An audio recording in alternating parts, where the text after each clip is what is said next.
بسم اللہ الرحمن الرحیم وصلی اللہ علیہ یا ولی العصر ادرکنا۔ کتاب مکیال المکارم سے۔ بسم اللہ الرحمن الرحیم۔ حضرت ادریس علیہ السلام سے شباہت۔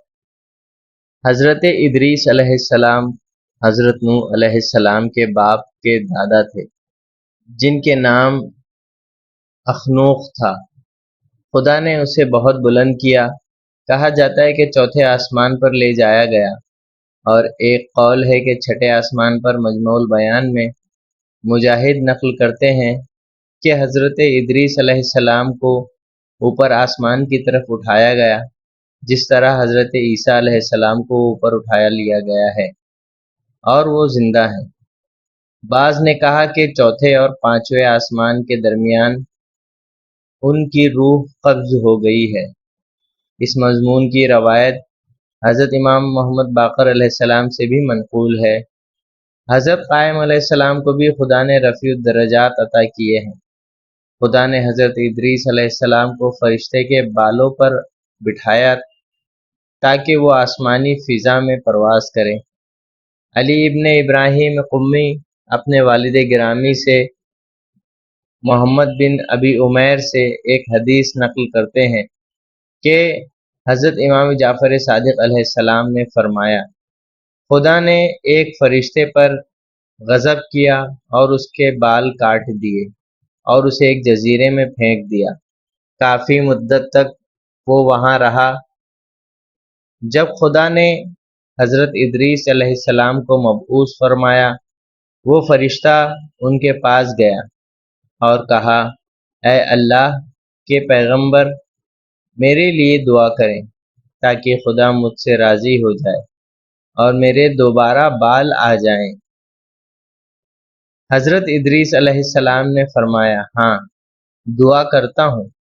آپ علیہ السلام نے خدا سے درخواست فرمائی اور خدا نے اس فرشتے کے بال واپس کر دیے اور خدا اس سے راضی ہو گیا۔ پھر اس فرشتے نے حضرت ادریس علیہ السلام سے کہا، کیا آپ کو کوئی حاجت ہے؟ آپ علیہ السلام نے فرمایا، ہاں، مجھے پسند ہے کہ تو مجھے اوپر لے جا تاکہ موت کے فرشتے کو دیکھ سکوں۔ پھر فرشتے نے آپ کو بالوں پر بٹھایا اور آسمان میں لے گیا، اور چوتھے آسمان پر گیا۔ اچانک موت کے فرشتے کو دیکھا جو باتعجب حرکت کرنے لگے۔ حضرت ادریس علیہ السلام نے موت کے فرشتے کو سلام کیا اور کہا، تم سر کو کیوں ہلاتے ہو؟ اس نے کہا، خدا نے مجھے حکم دیا کہ چوتھے اور پانچویں آسمان کے درمیان روح قبض کروں۔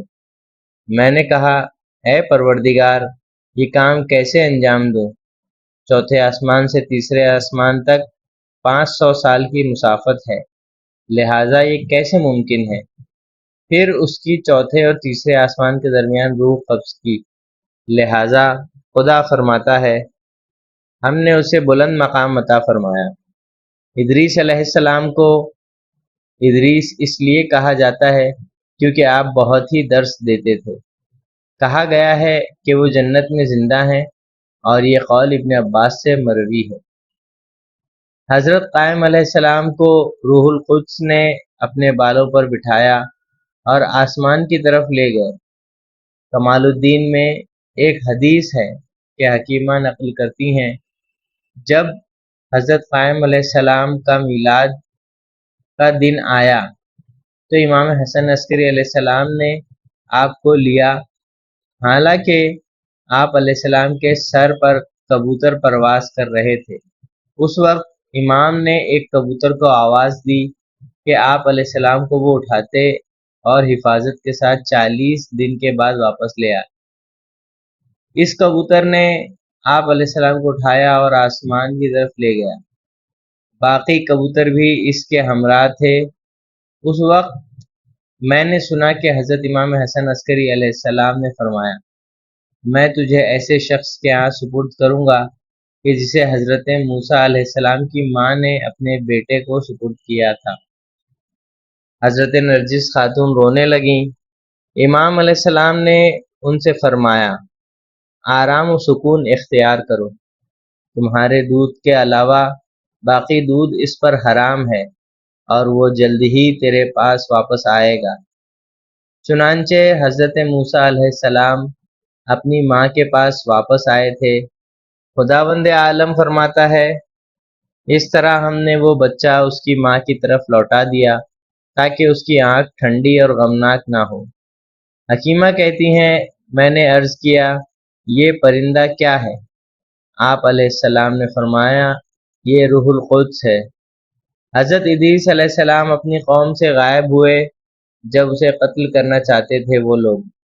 حضرت ادریس علیہ السلام کی غیبت طولانی ہو گئی، اتنی زیادہ مدت گزر چکی کہ ان کے پیروکار سختی و شدت میں غمگین تھے۔ حضرت قائم علیہ السلام کی بھی غیبت طولانی ہوگی اور شیعہ سختی و شدت میں پریشان ہوں گے۔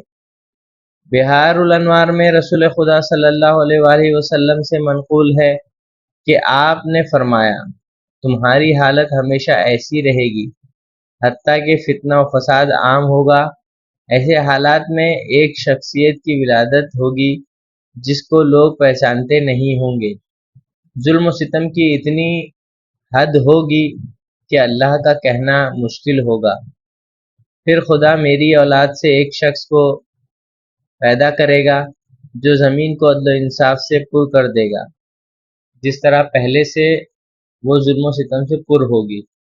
حضرت امیر علیہ السلام سے مروی ہے کہ آپ علیہ السلام نے فرمایا، البتہ زمین ظلم و ستم سے پر ہوگی، کوئی اللہ کا نام نہیں لے گا سوائے پنہائی کے۔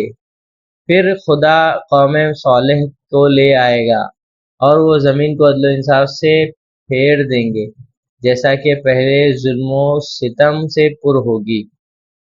جب حضرت ادریس علیہ السلام کی غیبت طولانی ہوئی، لوگوں نے توبہ کرنے کا ارادہ کیا اور خدا کی طرف پلٹ آئے۔ خدا نے اسے ظاہر کر دیا اور برائیوں سے انہیں نجات دی۔ حضرت قائم علیہ السلام بھی اسی طرح ہے کہ اگر لوگ توبہ پر اتفاق کر لیں اور اس کی مدت کے لیے تقسیم وار تصمیم و ارادہ کر لیں، خدا سے ظاہر فرمائے گا۔